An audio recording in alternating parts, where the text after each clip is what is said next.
আল কোরআনের বাংলা অনুবাদ সূরা আল অদিয়াত। রহমান রহিম আল্লাহ তাআলার নামে। শপথ সেই দ্রুতগামী ঘোড়াগুলোর, যারা ঊর্ধ্বশ্বাসে শব্দ করতে করতে দৌড়ায়। শপথ সেসব সাহসী ঘোড়ার, যাদের খুঁড়ে অগ্নিস্ফুলিঙ্গ বের হয়। শপথ এমন সব ঘোড়ার, যারা প্রত্যুষে ধ্বংসলীলা ছড়ায়, অতঃপর তারা বিপুল পরিমাণ ধুলা উড়ায়। শত্রু শিবিরে পৌঁছে তারা তা ছিন্ন ভিন্ন করে দেয়। মানুষ সত্যিই তার মালিকের ব্যাপারে বড়ই অকৃতজ্ঞ।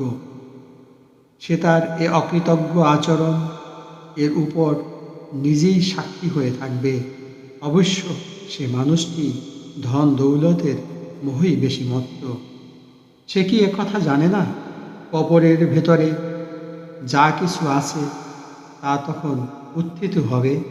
মানুষের অন্তরে যা ছিল তখন তা প্রকাশ করে দেয়া হবে। এদের সবার সম্পর্কে তাদের মালিকই সবচেয়ে ভালো জানেন।